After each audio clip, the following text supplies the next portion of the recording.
All right, ladies and gentlemen, welcome back to, I guess, what we can call the beginning of the end. This is the podcast known as Two Men in Black and White, an honest conversation. And honestly, we are here, folks. We're at the very end of our democracy as we know it. They are voting as we speak. It does not look good for America unless you're in the top 1%. One percenters are probably not watching our show, but we don't care. Corporations are also going to win big. So fuck them. You know, we got to figure out how to fight back. We got to start shopping locally. Fuck Amazon. Fuck Walmart. Fuck Target. They've already been screwed. But we've got to fight back against big money. We got to fight back against dark money in our elections, and we got to take it to the streets. Joining me now, my partner in crime, Brock Ganeles, live from the beautiful confines of the Hudson River Valley. Brock, nice and peaceful in your neighborhood today, but we need to get the garbage can lids and the baseball bats and start making some racket. These people have pissed me off to the nth degree. I just saw Jim Jordan talking shit about how inaccurate the depiction of this bill was by Democrats when he's sitting there squarely lying to the face of Americans, not to mention Ohioans, right? And people forget there's Cleveland, Akron, Cincinnati, I guess if you want to call Youngstown and Columbus hubs as well, but that's it. The rest of that state is cornfields, all right? It's a rural friggin' place, and everything is spread out. It's a 3-hour drive from one urban hub to any other. So miss me on the bullshit, Jim Jordan. And I just watched his documentary that made me sick to my stomach on HBO Max. It's ridiculous. This guy has no moral compass and is not qualified to be a leader of anything, much less men or a state as beautiful as Ohio. Well, look, his district's going to get hit hard. And he's just decided that that doesn't matter. Him and hundreds of others have decided that that does not matter. And they've really taken the strategy of, we're going to lie our way through this. Yeah. Right? Mike, it started at the top with Mike Johnson, right? A bunch of the senators played the same game. Well, the senators were a little more honest, right? Jody Ernst just said people are going to die. Mitch McConnell said, they're going to lose Medicaid, but they'll get over it. He didn't bother lying, right? He just said, look, fuck them. Yeah. So, and then, what's his name? Tillis in North Carolina, flew the coop. He just couldn't take it anymore. Kowski acknowledged that it was going to hurt America. And she just wanted to cushion her constituents. So at least in the Senate, we got a little bit more honesty about the pain that's going to be inflicted. But in the House, they're playing a different game. They are really playing a propaganda game. They're just trying to lie their way to a vote. Right, because they're up. They know they're up, right, in 26. They're up every 2 years. That is if we have an election. From what the rumors are on the streets are saying that, this bill, when passed, will give the Trumpster the ability to delay or even cancel elections. So there may not be another election in our lifetime, Brock. Yeah. I mean, this is the worst piece of legislation passed in our lifetimes, right? And you and I go back to I at least go back to the beginning, 1965, the year I was born, and the year the Civil Rights Bill was passed, the Voting Rights Bill was passed. So, you look back before that. I mean, we were Jim Crow prior to that. On that topic of canceling elections, I think they slipped it into the bill. I don't know if it's still in there. It's like, I don't think Trump will cancel elections because that would be almost like an invitation for conflict, meaning people just protesting, even if it's in the bill, even if it's, quote, legal. Mm-hmm. Most people don't know what's in bills and what's legal and not illegal, right? But if that were to happen, that would incite rioting in America. I think they're just more likely to rig it and just do massive voter suppression and just say, what the fuck are you going to do about it? Like, literally just pull just by race and just pull every black person off the voting rolls, right? Or pull people off the voting rolls who are like registered Democrats or something and just say, what the fuck are you going to do about it? And have a Russia-style election, right? I just think they're more likely to have a fraudulent election than to actually cancel elections. Right. That's just a slicker way of getting away with it. But I was leaning toward him doing that because he wants conflict, right? He wants a chance to exercise his military might. He doesn't have a good foil overseas. China might be able to get us, right? Russia is supposed to be a buddy, and South Korea, I just don't think they have the equipment to deal with us. But China could be a problem in terms of military might and what kinds of weaponry they have if he was to pick a fight with them. Yeah, we don't want that fight. No, at all. We don't want the smoke. And there's so many of them. But I also think that's why, but it's also part of why I don't think Trump would want to cancel elections here, just because it potentially could be so many people into the streets that he wants conflicts, but he likes little fights that he can win. He likes fights where he's bullying, where he's sending Marines into Los Angeles and the National Guard. I'm not sure he wants a full-blown, insurrection on his hands, which is why we should be in D.C. showing him a full-blown insurrection. But we just can't get to that yet. We'll get by these brush fire type of. We're still working on these brush fire type of protests, not the Big Bang theory. But getting back to your thought on the winners and losers, what's interesting is Tesla sales were down again, second quarter in a row. Their orders were down, so it just shows how the easiest thing to exert is your economic power. Right? So I'm really aggravated that anyone that is spending any money outside of companies that they feel a sense of comfort with. To me, just have your list of companies that you're boycotting, and it should be long.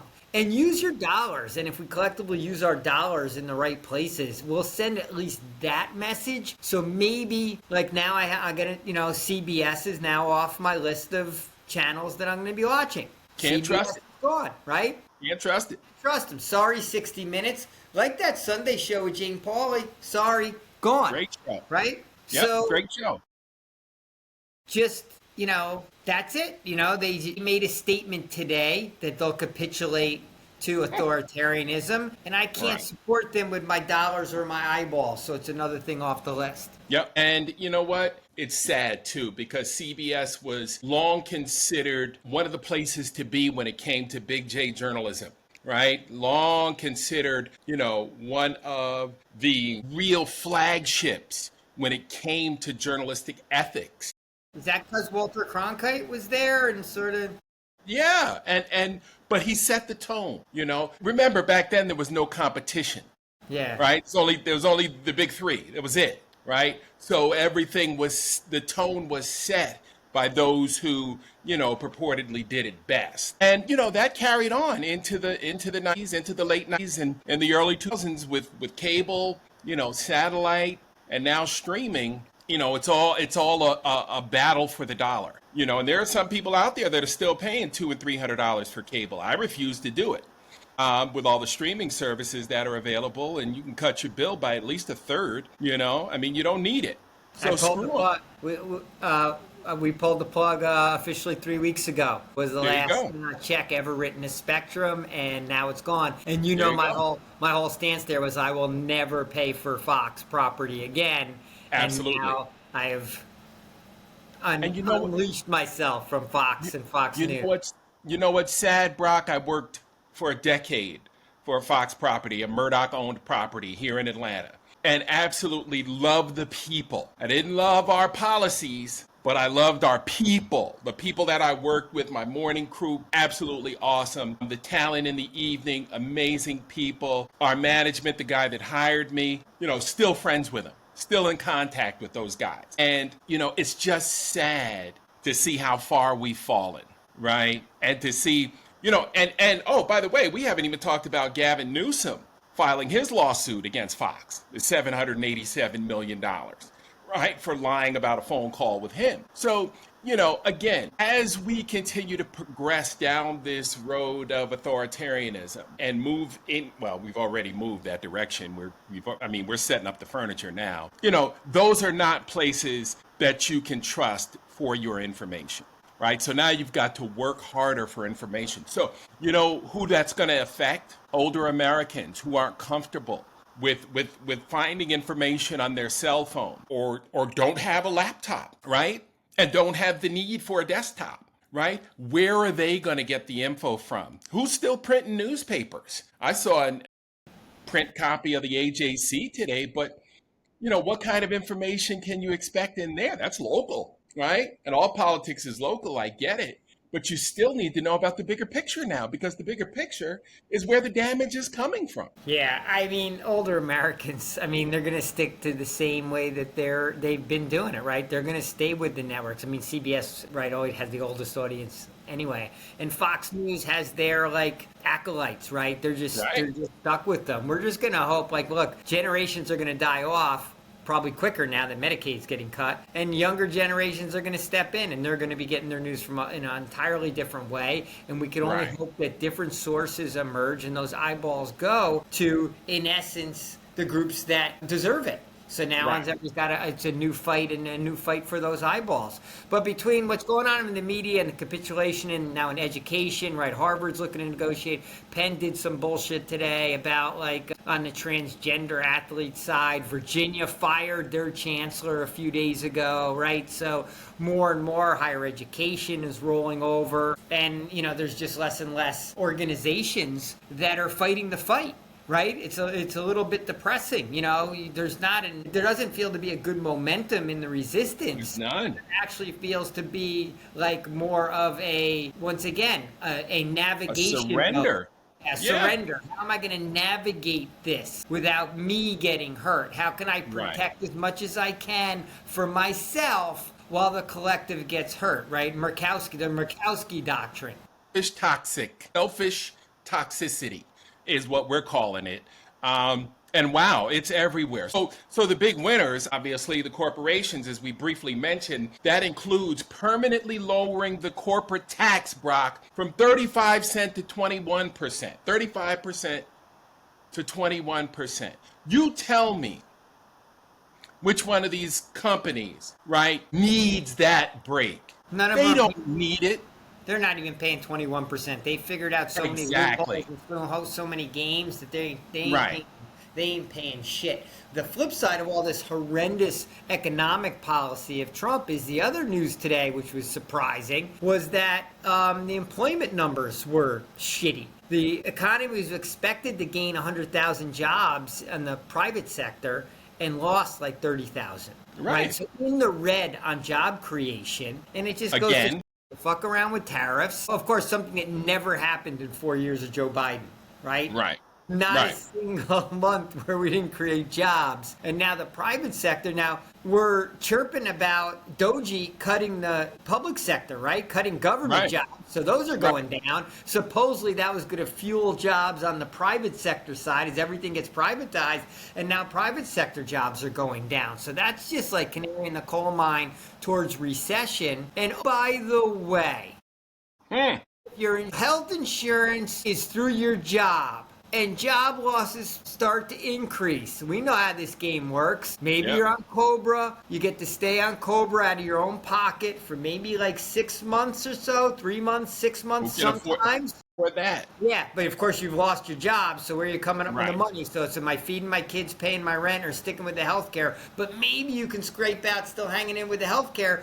But now you got to take a new job. What if that new job doesn't offer the health care? Now where are you turning? The ACA pricing is going to go through the roof, and basically, Trump 2.0 is trying to decimate the ACA. So this job loss, if this momentum continues and we dip into recession, that's just going to be more that whole message about, oh, everyone's lazy. Just get a job and you get some health care. Stop sitting around, lazy others, the lazy others. But all this ties Jim together. Jordan's spiel. Yeah. Yep. And Brock, too. Didn't Trump 1.0 say he had a bigger, better health plan than Obamacare? But we haven't seen that yet. We saw an 800-page binder of empty pages, but we just haven't seen a better healthcare plan yet. Okay, so we're good there. Yeah, not creating jobs. Same thing as Trump 1.0. Why did we think we were getting anything different here? Because did people actually not believe that he didn't want to destroy our republic? Like, why did anyone fall for his, horseshit campaign promises? Oh, that's right. I forgot. They're eating the cats and dogs was more appealing than I'll help you buy your first home. And so here we are, right? Staring at the face of generational destruction, right? So the losers, let's talk about the losers. The losers are, our kids, my grandkids, right? The next 2 generations are going to be stuck paying the bill for this crappy ass bill. The tax cuts are going to add around $3 trillion over the next decade to the national debt, according to the CBO, the Congressional Budget Office. Why are we doing this to our future? Well, Right? let's list the losers. The losers in this are women, lost their bodily autonomy and lost their rights. Sure. They were beneficiaries of DEI as well. Oh, by the way, diversity, equity, and inclusion. Women, clear losers, right?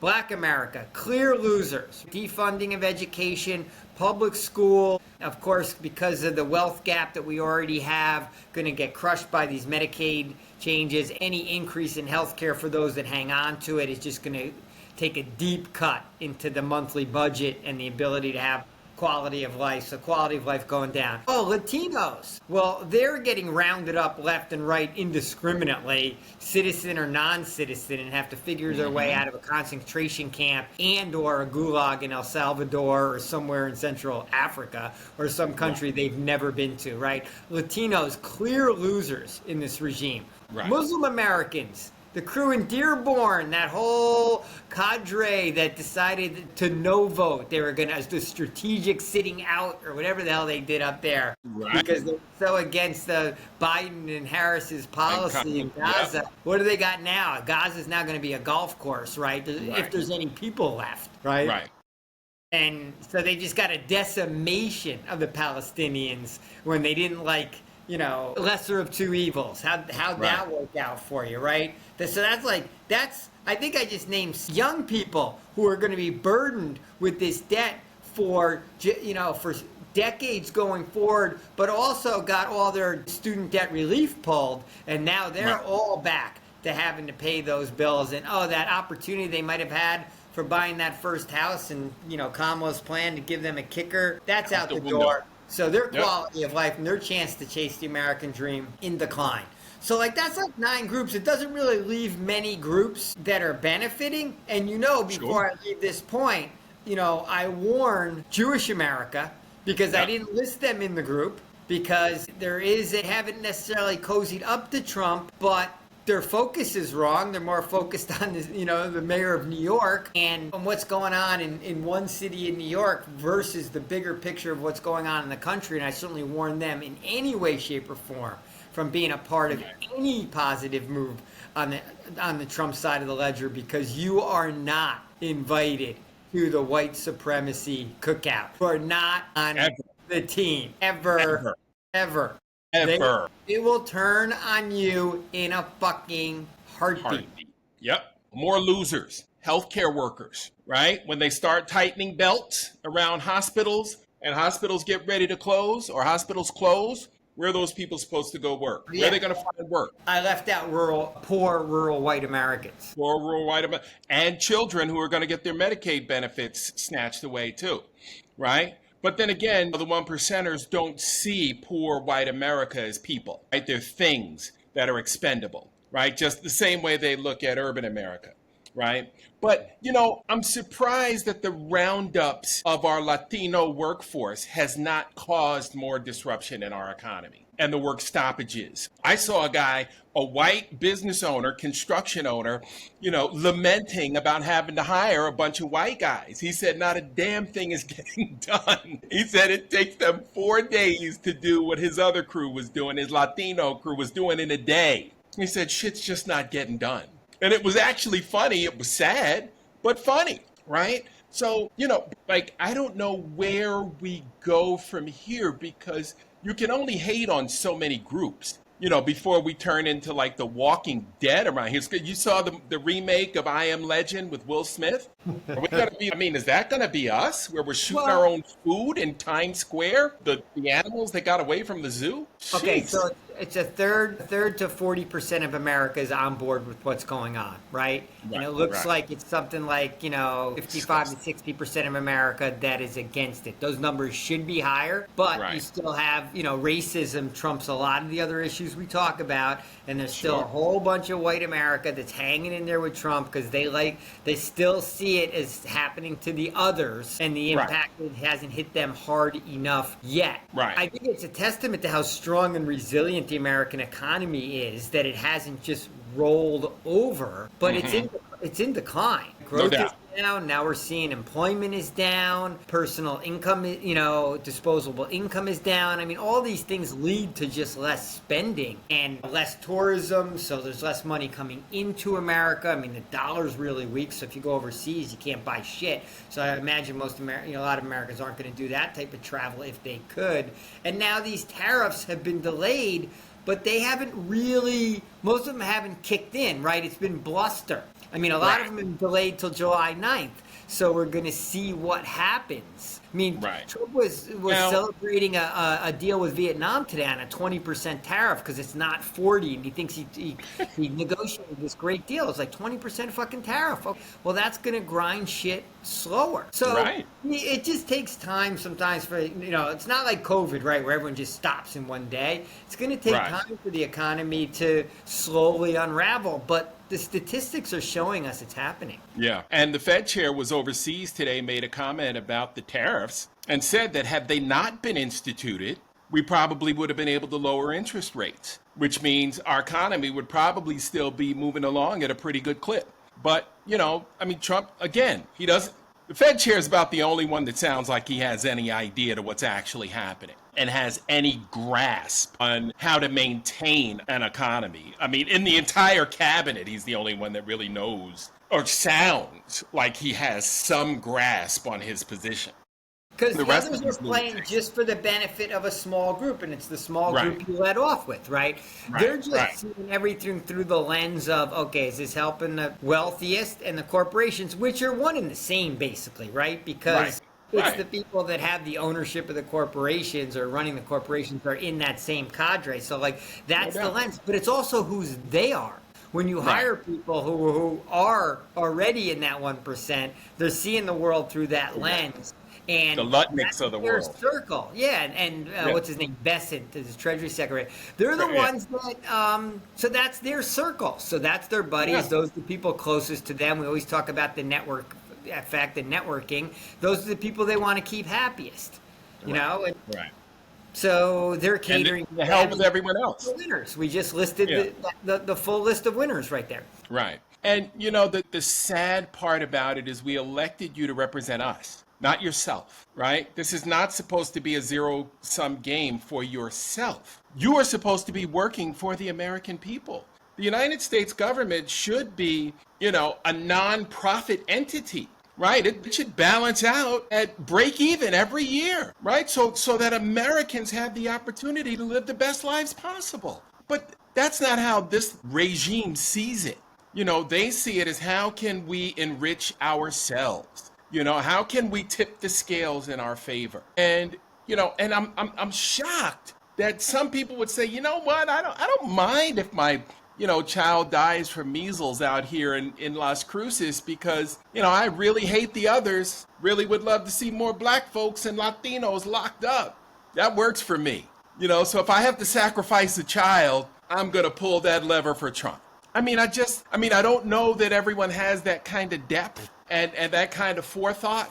But man, it was there for you to read. All you had to do was read it, log on somewhere and read it. Open a newspaper. Jeez, Louise, the fuck? But people vote on feelings. This is like decades of voters fucking up and voter selfishness and voter racism, right? Always be a fear, crime being the top, We've had a lifetime of crime being a top 3 issue for voters. When it's just fucking not. We live in a safe country, right? But then we allow proliferation of guns and then lament why there's so many gun deaths, right? But we ignore them when they happen. And even though we have, the most gun deaths by far in the world, we're still a safe country. We're the wealthiest country out there, but voters were complacent. Voters are racist and still fighting for this, always wanted to keep the status quo and tamp down change. And all the while, in the background, Heritage Fund, Project 2025, MAGA types with it. Maybe they used to call themselves not the Patriot. What was Tea Party.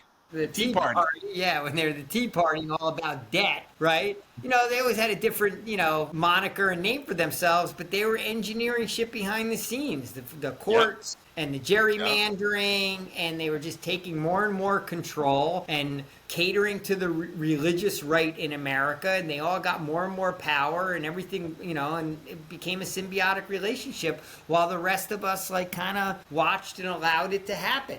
And Right. let anyone with a kind of a decent thought get labeled a progressive or a socialist or communist and all that bullshit and got wordsmithed to death. And now we're in a fucking bind.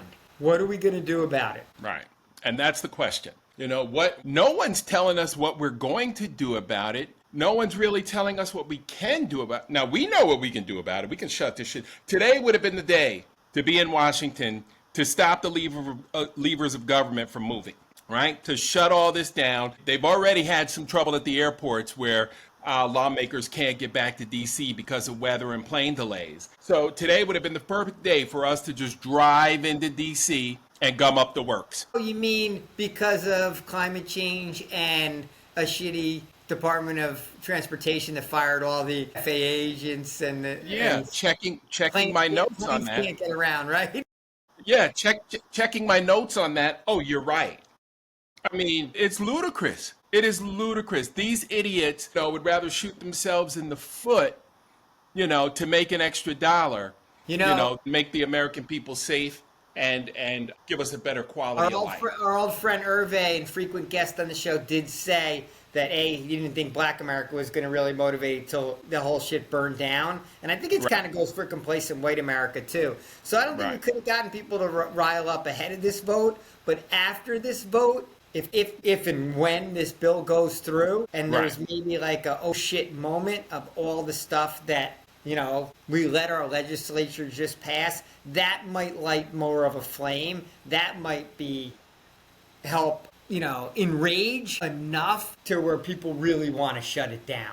We can't let you do this. We can't keep letting Donald Trump bully America and pretend like the U.S. Treasury is his bank account to dole out as he chooses and to cut different things as he chooses. So I think it's just going to take things getting much worse and diminishing the lives of more and more people. Right. So more and more white people have to have their lives diminished to the standard of living that brown and black people have had to get white people riled up. Right. And by the way, if you're not pissed off yet about these immigrations, just take a look at the video from Alligator Alcatraz. It's basically cages that they're put. It's like dog cages. Like if you've ever been to the kennel in the back where they hold the animals, the dogs, when you're back there, you're boarding your pet.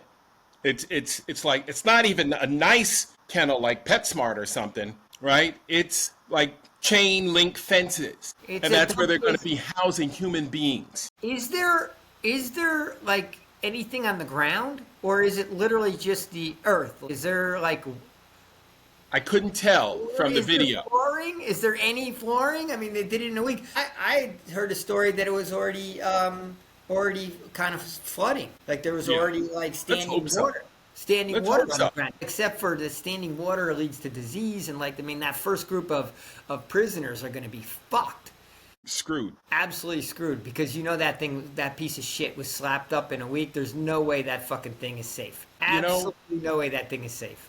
What and Brock, here's a question, and maybe we can do a little research overnight. Where's the ACLU, the SPLC? Where are the advocacy groups that used to fight these battles for us? Like what do they do? Are they just persona non grata? Have they been shut down? Where they might have so many fires. They might have so many fires to put out. Right.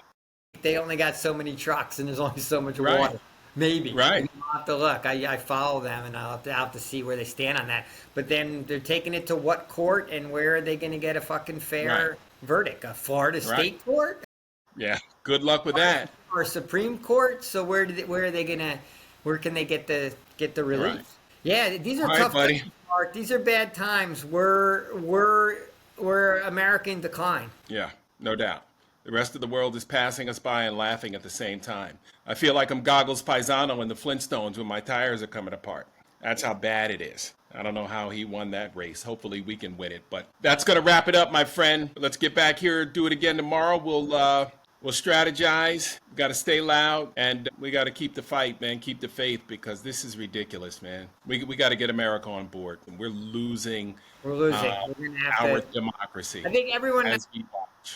you know, yeah, I think everyone just has to get their head set that this fight is going to require more than Right. what you're doing today. If you're doing a little, you're going to have to do a little bit more. If you're doing a Right. lot, you're going to even have to step it up to the next gear. Like everyone in the opposition is going to have to start thinking about how uncomfortable this is going to get for them Right. if we really want to achieve, I don't want to say change, because in a way we're like maintaining an America that like we want to be a part of. Right. Because I think right now, I mean, certainly for me, this is not America I want to be a part of. No. So it's going to require more from me, from you, but I think everyone's got to be thinking that way and No doubt. gearing up for some big fucking protests. No doubt. All right, buddy. Let's do it again tomorrow. Always a Always pleasure. a pleasure. All right, Mark. Take care. Peace.